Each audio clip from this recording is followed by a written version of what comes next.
Olá, aqui quem fala é o Dr. Emanuel. Eu sou militante na área do direito do trabalho, pós-graduado em Direito Civil e Processual Civil. Hoje eu quero falar com vocês sobre um tema que eu já tenho falado aqui várias vezes nesse canal, que é sobre medida provisória. Eu estava devendo esse vídeo, né? Eu acho que é importante a gente entender a base da medida provisória para que a gente consiga entender as medidas provisórias trabalhistas, né, que têm sido abordadas aqui, a medida provisória 927, 936, que fala sobre a redução e a suspensão do contrato de trabalho, a redução do emprego, do salário, né? Mas a grande questão é, afinal de contas, o que é uma medida provisória? A medida provisória, ela está prevista lá no artigo 62 da Constituição Federal. Lá fala tudo que a gente precisa saber sobre a medida provisória. E qual que é o fator mais relevante que a gente precisa saber da medida provisória? A medida provisória, ela é um ato normativo que pode ser realizado pelo Presidente da República e ela tem poder de lei federal. Quando ela passa a vigorar, ela tem uma relevância nacional e ela tem tanto peso quanto uma lei federal. Porém, ela não é uma lei federal ainda. Eu vou explicar isso mais adiante. A grande questão é que a medida provisória, para que ela seja editada, é necessário preencher dois requisitos: relevância e urgência. Relevância como assim? É um assunto extremamente relevante para ser tratado por uma medida provisória, por um ato do Poder Executivo. Juntamente com isso, é extremamente urgente que seja editado um ato normativo para tratar especificamente desse assunto. Se são preenchidos esses dois requisitos, aí sim o Presidente da República pode editar uma medida provisória, com algumas exceções que estão previstas também no artigo 62, algumas matérias que o Presidente da República não pode editar medida provisória, mas preenchendo esses dois requisitos e com exceção dessas hipóteses, o Presidente pode editar esse ato normativo chamado medida provisória. A medida provisória, como eu falei, é um ato normativo. Você talvez se pergunte, mas como assim? O Presidente da República não é do Poder Executivo? Como ele pode estar legislando? Essa, na verdade, é uma característica interessante da medida provisória, porque é um ato administrativo, um ato do agente da administração pública, o Presidente da República, que tem força de lei, né?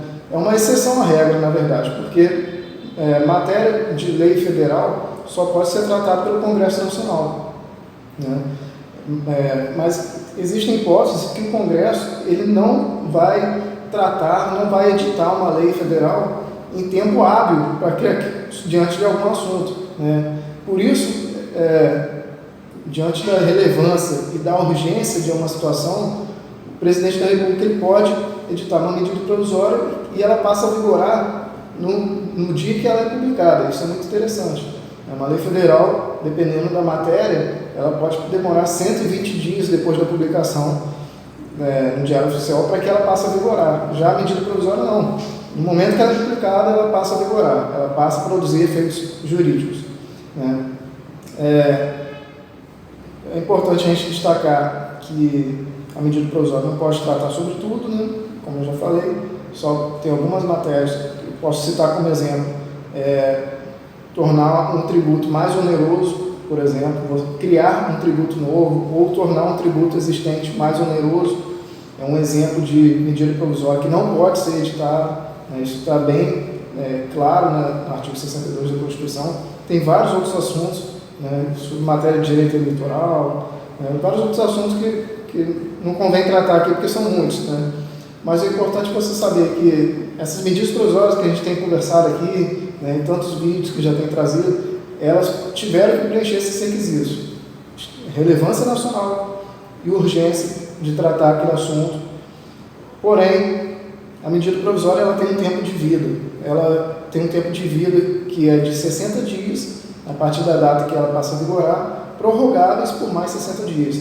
Nesse período de 60 dias, mais 60 dias, né, totalizando 120 dias, o Congresso Nacional ele tem que apreciar essa medida provisória para que ele decida se essa medida provisória vai se transformar numa lei federal ou se ela vai deixar de existir e tudo que nela foi previsto vai deixar de vigorar. Então, o Congresso Nacional, composto pela Câmara dos Deputados e o Senado Federal, é extremamente relevante no que diz respeito à medida provisória.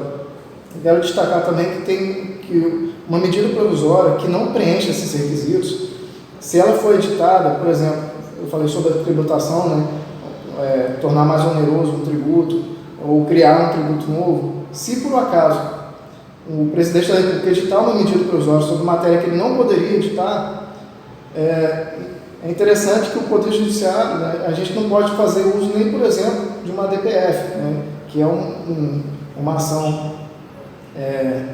de constitucionalidade, né, que caça a constitucionalidade de alguma matéria, a arguição de descumprimento de preceito fundamental, não tem a ação direta de constitucionalidade, nada pode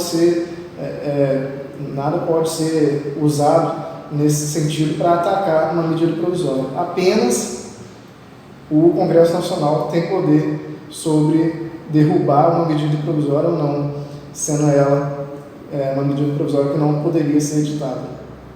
Então, é isso que eu queria falar com vocês hoje, né, sobre a medida provisória em si. Ela tem um tempo de vida, o Congresso Nacional tem que converter ela em lei, senão ela deixa de vigorar. E existem matérias que o presidente não pode editar a medida provisória. Forte abraço, espero que eu tenha contribuído com essas informações. Se você gostou da forma que eu abordei esse assunto aqui, eu peço que você curta esse vídeo, se inscreva no canal, ative as notificações também para não perder os próximos vídeos. É isso, pessoal. Forte abraço, até a próxima.